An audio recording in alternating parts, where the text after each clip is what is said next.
श्री गणेशाय नमः। प्यारे भक्तजनों, आपका दिन मंगलमय हो। आज हम श्रवण पान करेंगे गणपति बप्पा की कथा।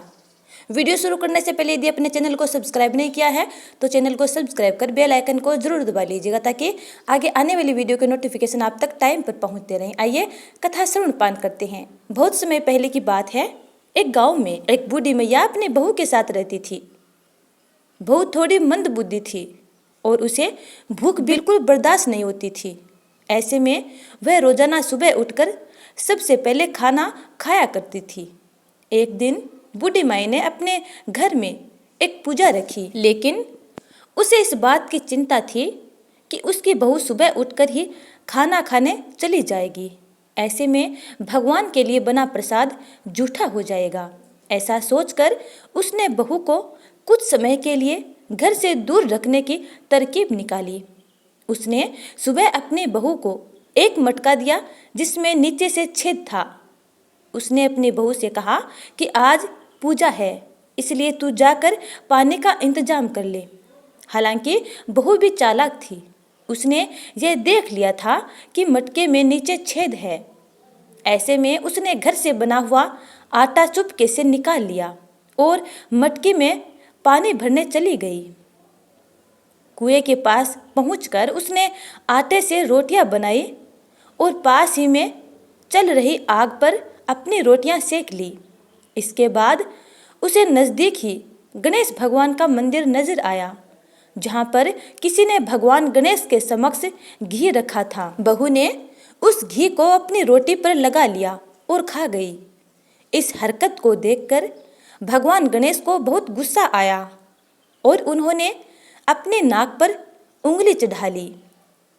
कुछ समय बाद जब गांव वालों ने ऐसा देखा तो उन्हें बड़ा अचरज हुआ और उन्होंने भगवान गणेश को लाख समझाने की कोशिश की, लेकिन उन्होंने अपनी उंगली वापस नहीं उतारी। धीरे धीरे बात राजा तक पहुंची। फिर पंडितों को बुलाया गया और ज्योतिषियों को भी बुलाया गया। हालांकि भगवान गणेश ने उंगली नहीं हटाई।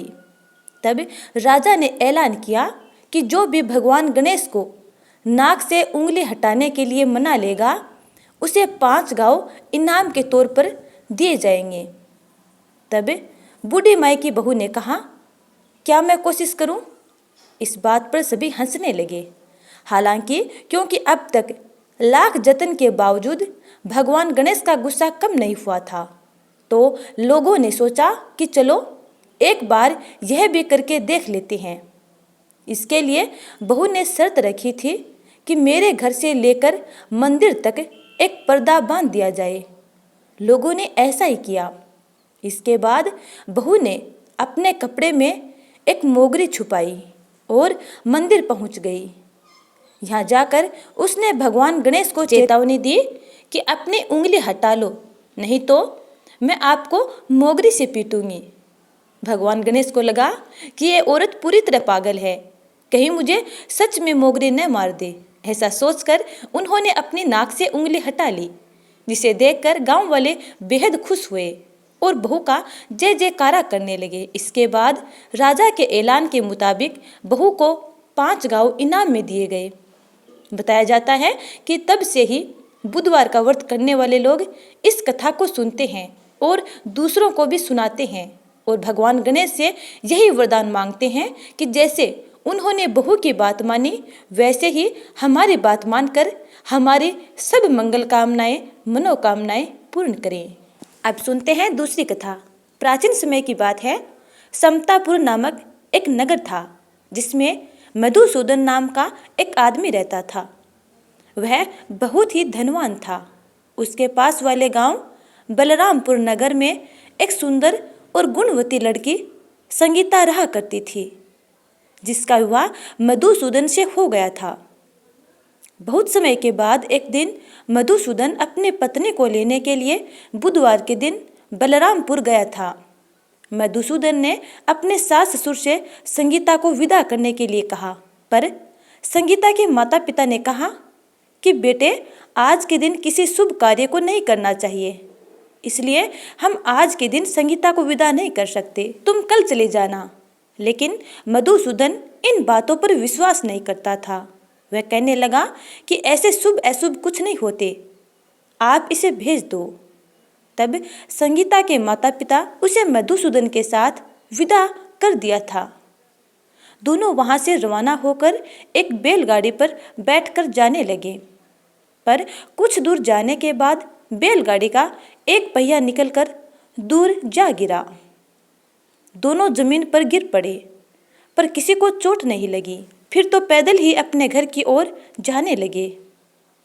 कुछ दूरी पर जाने के बाद संगीता कहती है कि पतिदेव, मुझे प्यास लगी है। तब मधुसूदन उसे एक पेड़ के नीचे बैठाकर जल लाने के लिए चला गया। कुछ समय के बाद मधुसूदन अपनी पत्नी के लिए जल लाया तो वह थक कर हार गया था। वह संगीता के पास जैसे ही पहुंचा तो उसने देखा उसकी शकल का कोई और ही व्यक्ति उसके पास बैठा था, जिसे देखकर वह हैरान हो गया। जब संगीता ने देखा कि दोनों की शकल एक जैसी है तो वह सोचने लगी, इनमें से मेरा पति कौन सा है। मधुसूदन ने उस व्यक्ति से कहा कि तुम कौन हो जो मेरी पत्नी के पास बैठे हो। तब वह व्यक्ति मधुसूदन से कहता है कि तुम कौन हो जो मेरे बारे में ऐसा कह रहे हो, यह तो मेरी ही पत्नी संगीता है। मधुसूदन ने कहा, यह क्या कह रहे हो तुम, यह मेरी पत्नी है, मैंने इसे इसके मायके से विदा कर कर लाया हूँ। रास्ते में इसे प्यास लग जाने के कारण मैं पानी लाने चला गया था। लगता है कि तुम अवश्य ही चोर हो। इस पर उस व्यक्ति ने कहा कि भाई, झूठ तो तुम बोल रहे हो। संगीता के लिए जल तो मैं लाने के लिए गया था और अपनी पत्नी को जल लाकर पिला भी दिया था। अगर तुम यहाँ से नहीं गए तो मैं तुम्हें इसी को बुलाकर पकड़ा दूंगा। इस तरह से करते करते दोनों आपस में लड़ते जा रहे थे। उनकी आवाज़ सुनकर वहाँ पर बहुत सारे लोग एकत्रित हो गए, पर वे भीड़ को देखकर भी नहीं माने। कुछ समय बीत गया। वहाँ के नगर के कुछ सैनिक वहाँ पर आकर उन दोनों को पकड़कर अपने राजा के पास ले गए। राजा इनकी समस्या को नहीं सुलझा सका और संगीता भी वास्तविक पति को नहीं समझ सकी। राजा ने कहा, जब तक इन दोनों में से एक नहीं कह देता कि मैं इसका पति नहीं हूँ, इन दोनों को कारागार में ही बंद रखो। अपने राजा का आदेश मानकर उनके सैनिक उन दोनों को ले जाने वाले थे कि इतने में आसमान से आवाज आई कि मधुसूदन, तूने अपने सास ससुर की बात नहीं मानी और अपनी पत्नी को बुधवार के दिन ले जाने की जिद कर कर ले आए हो। इस कारण भगवान गणेश के प्रकोप के कारण ये हो रहा है। मधुसूदन ने भगवान बुद्ध देव से प्रार्थना की है, देव आप मुझे क्षमा कर दे, मुझसे बहुत बड़ी भूल हो गई है, आगे से ऐसा कभी नहीं होगा और मैं आपका व्रत भी करना शुरू कर दूंगा। भगवान गणेश ने मधुसूदन को क्षमा कर दिया। इतने में वहां से दूसरा आदमी गायब हो गया। राजा ने उन्हें विदा कर दिया और कुछ समय पैदल चलने के बाद उन्हें वही बैलगाड़ी मिल गई जिसका पहिया टूट गया था और अब उस बैलगाड़ी का पहिया सही सलामत जुड़ा हुआ था। दोनों बैठकर अपने नगर को पहुंच गए। दोनों ही अब से बुधवार का व्रत करने लग गए थे और दोनों पति पत्नी खुशी के साथ पहले की तरह से रहने लग गए। इस तरह बुधवार के व्रत करने से सभी के घर में खुशी छाई रहती है और हर मंगल कार्य निर्विघ्न पूर्ण हो जाता है। बोलो जय श्री गणेश। अब सुनते हैं तीसरी कथा। एक बूढ़ी अम्मा थी, उनके 3 बेटे और बहुएं थे। बूढ़ी अम्माई अपने बेटे और बहुओं के साथ रहा करती थी। बूढ़ी अम्मा की उम्र काफ़ी ज़्यादा हो गई थी, जिस कारण से वह ज़्यादा बीमार रहती थी और चलने फिरने में उन्हें दिक्कत भी होती थी। वह बूढ़ी अम्मा हमेशा भगवान श्री गणेश की पूजा आराधना किया करती थी। बूढ़ी अम्मा का मानना था कि उसे मरने से पहले भगवान श्री गणेश जी का दर्शन हो जाए। विघ्नहर्ता भगवान श्री गणेश जी के दर्शन के कारण वह बहुत सारे मंदिरों में जाया करती थी और वहाँ पूजा आराधना किया करती थी। एक दिन बूढ़ी अम्मा भगवान श्री गणेश के मंदिर में जाती है और पूजा करती है। तभी से एक पुजारी आते हैं और कहते हैं कि अम्मा जी, आप तो रोज़ भगवान श्री गणेश जी की पूजा करते हैं, उनके दर्शन पाना चाहते हैं। यदि आप सही से भगवान श्री गणेश जी के दर्शन करना चाहते हैं तो आपको तीर्थ यात्रा पर जाना चाहिए, क्योंकि तीर्थ यात्रा पर देश विदेश के बहुत सारे मंदिर भगवान श्री गणेश के द्वारा बनाए गए हैं। वहाँ दर्शन करके आपको कुछ लाभ मिल सकता है। बूढ़ी अम्मा आती है, अपने बेटे को कहती है कि मुझे तीर्थ यात्रा पर जाना है। तीनों बेटे मिलकर उन्हें टिकट पर अथवा जाने आने का सारा इंतजाम कर देते हैं। जाने के वक्त में सब कहने लगते हैं कि अम्मा, अगर आपके साथ हम लोगों में से कोई और जाएगा तो आपको जाने आने में दिक्कत नहीं होगी। अभी वह बूढ़ी माँ कहती है कि कोई बात नहीं, मैं अकेले ही चल दूंगी। तभी फिर उसे छोड़ने के लिए बेटा बस स्टैंड पर जाते हैं और बूढ़ी अम्मा तीर्थ यात्रा पर निकल जाती हैं। उसके बाद बूढ़ी अम्मा को तीर्थ यात्रा पर कई दिन बीत जाते हैं। जब वह एक स्थान पर पहुंची तो वहाँ बारिश हो रही थी। बूढ़ी अम्मा सोची कि आज की रात यहीं पर धर्मशाला में रुकेंगे। वहाँ पहले से मौजूद और भी 2 स्त्री आराम कर रही थी, जो तीर्थ यात्रा के लिए ही आई थी। उसी के साथ बूढ़ी अम्मा भी आराम करने लगी थी। जब रात बहुत ज़्यादा हो गई तो ठंडी बढ़ने लगी थी और तीनों कहने लगे कि अब तो चादर निकालना पड़ेगा। तीनों अपने अपने चादर को ओढ़कर जब सो रहे थे तभी भगवान श्री गणेश जांच करने के लिए आते हैं और वे एक भिखारी का भेष बना लेते हैं। भिखारी बनकर बारिश में भीगे हुए वहाँ आते हैं और कहते हैं कि मुझे बहुत ज़्यादा ठंड लग रही है, किसी के पास कोई चादर हो मुझे दे दीजिए।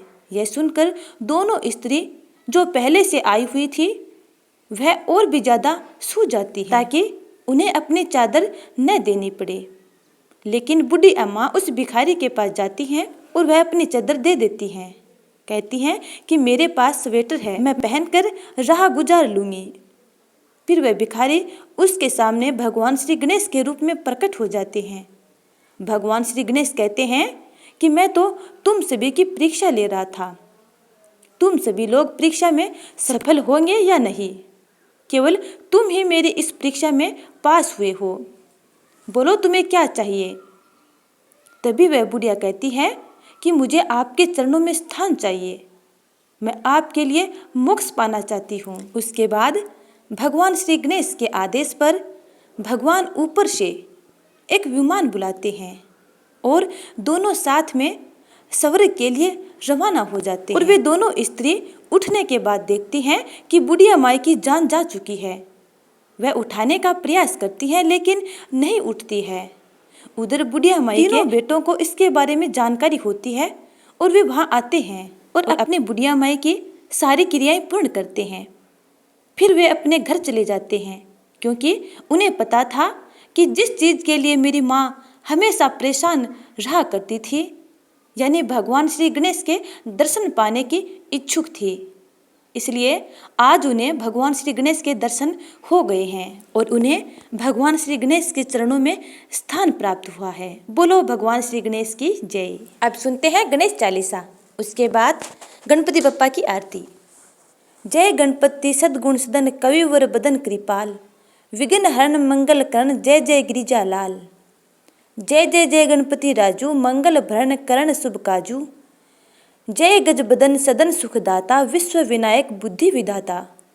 वक्र तुंड सूचि सुंड सुहावन, तिलक त्रिपुंड भाल मन भावन। राजित मणि मुक्तन उर्माला, सवर्ण मुकुट सिर नयन विशाला। पुस्तक पाणि कुठार त्रिशूलम, मोदक भोग सुगंधित फूलम। सुंदर पीताम्बर तन साजित, चरण पादुका मुनि मन राजित। धनी शिव सुवन सदानन भ्राता, गोरी ललन विश्व विधाता। रिद्धि सिद्धि तव चंवर ढुलावे, मुसक वाहन सोहत द्वारे। कहो जन्म शुभ कथा तुम्हारी, अति सूची पावन मंगलकारी। एक समय गिरिराज कुमारी, पुत्र हेतु तप कीना भारी। भयो यज्ञ जब पूर्ण अनुपा, तब पहुँचो तुम धरी द्विज रूपा। अतिथि जानी के गोरी सुखारी, बहु विधि सेवा करी तुम्हारी।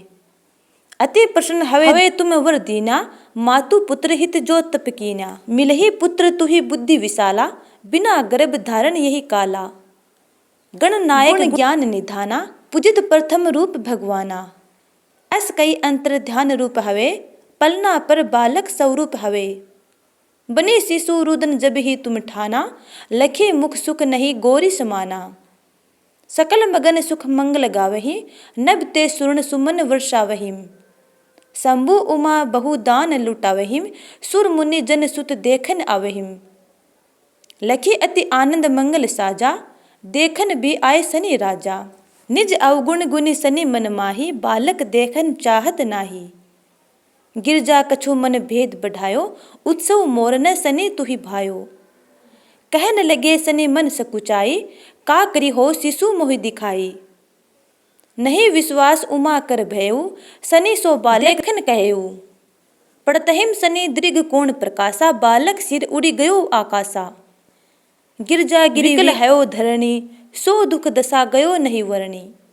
हाहाकार मचो कैलासा, सनी कीन्यो लखी सुत को नासा। तुरत गरुड़ चढ़ी विष्णु सिधाए, काटे चक्र सो गज सिर लाए। बालक के धड़ ऊपर धारियो, प्राण मंत्र पढ़ शंकर डारियो। नाम गणेश शंभु तब कीने, प्रथम पूजे बुद्धि निधि वृदीने। बुद्धि परीक्षा जब शिव कीन्हा, पृथ्वी की प्रदक्षिणा लीना। चले सदानन भरमि भुलाई, रचे बैठ तुम बुद्धि उपाई। चरण मातु पितु के धर लीने, तिनके साथ प्रदक्षिण कीने। धनी गणेश कही शिव हिय हर्षे, नभ ते सुमन सुमन बहु बरसे। तुम्हारी महिमा बुद्धि बढ़ाई, शेष सहस मुख सकै न गाई। मैं मतिहीन मलिन दुखारी, करहूँ कौन विधि विनय तुम्हारी। भजत राम सुंदर प्रभु दासा, लख प्रयाग ककरा दुर्वासा।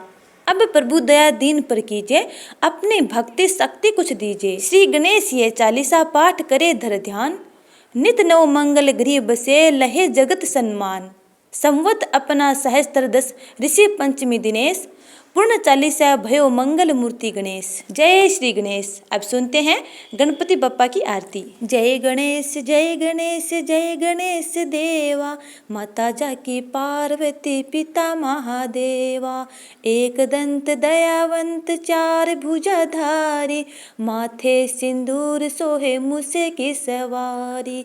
जय गणेश जय गणेश जय गणेश देवा, माता जाकी पार्वती पिता महादेवा।